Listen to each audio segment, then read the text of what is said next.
ओशो की एक बहुत ही पावरफुल पुस्तक है मैं मृत्यु सिखाता हूँ। उस पुस्तक में ओशो ने मृत्यु के ऊपर गहन चर्चा की है।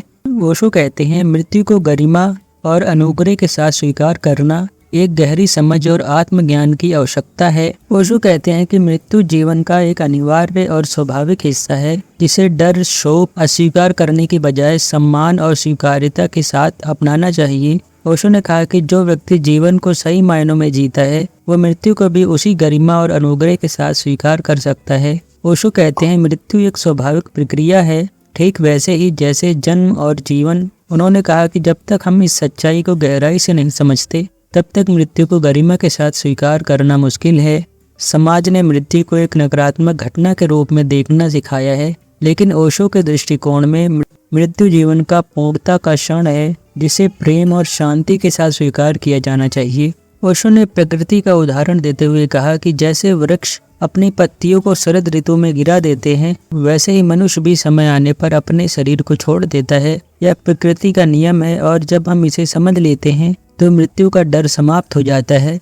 वृक्ष पत्तियों के गिरने पर उदास नहीं होता क्योंकि वह जानता है कि यह जीवन चक्र का हिस्सा है। ओशो कहते हैं कि हमें मृत्यु से डरने की बजाय उसका सम्मान करना चाहिए। मृत्यु का सम्मान करना इसका अर्थ है कि हम इसे एक अनिवार्य और मूल्यवान अनुभव के रूप में देखें। जीवन का हर क्षण मृत्यु की ओर ले जा रहा है और जब हम इसे स्वीकार कर लेते हैं तो हमें एक अलग प्रकार की शांति और संतोष का अनुभव होता है। ओशो कहते हैं कि मृत्यु को गरिमा के साथ स्वीकार करना चाहिए। इससे हमारे अंदर शांति और संपूर्णता का भाव उत्पन्न होता है। जब व्यक्ति अपनी मृत्यु के प्रति पूरी तरह से जागरूक हो जाता है तब वह इसे एक सम्मानजनक तरीके से स्वीकार करता है, बिना किसी विरोध या भय के।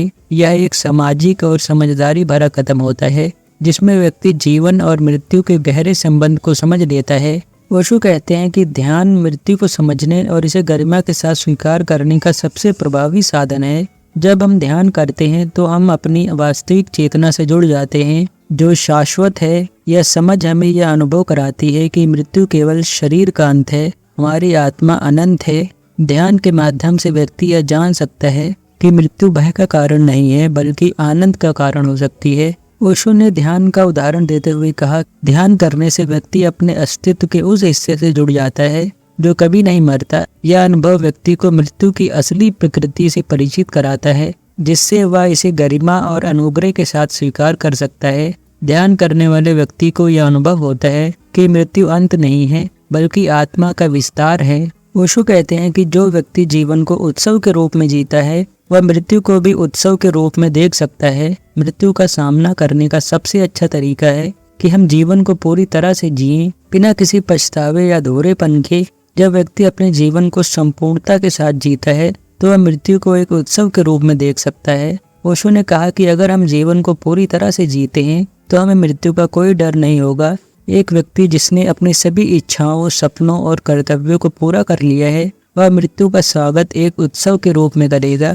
जैसे नृत्य खत्म होने के बाद नर्तक संतोष के साथ मन छोड़ता है, वैसे ही एक पूर्ण जीवन जीने वाला व्यक्ति मृत्यु को शांति और आनंद के साथ स्वीकार करता है। ओशो ने कहा कि मृत्यु मोक्ष की ओर एक यात्रा है। उन्होंने इसे आत्मा की पूर्ण मुक्ति और स्वतंत्रता के रूप में देखा है। जो व्यक्ति मृत्यु को गरिमा और अनुग्रह के साथ स्वीकार करता है वह मोक्ष की दिशा में एक कदम बढ़ा लेता है। यह समझ उसे मृत्यु के क्षण में भी स्वतंत्रता और आनंद का अनुभव कराती है। ओशो ने बताया कि भारतीय परंपरा में मृत्यु को मोक्ष प्राप्ति का साधन माना गया है। जब व्यक्ति यह समझ लेता है कि उसकी आत्मा अमर है और मृत्यु केवल एक यात्रा है तो वह इसे गरिमा और सम्मान के साथ स्वीकार करता है। जैसे नदी समुद्र में मिलकर अपनी पहचान खो देती है और अनंत हो जाती है, वैसे ही मृत्यु आत्मा अनंतता की ओर एक कदम है। ओशो कहते हैं कि मृत्यु को गरिमा और अनुग्रह के साथ स्वीकार करना जीवन के गहरे अर्थ और उसके वास्तविकता को समझने का परिणाम है।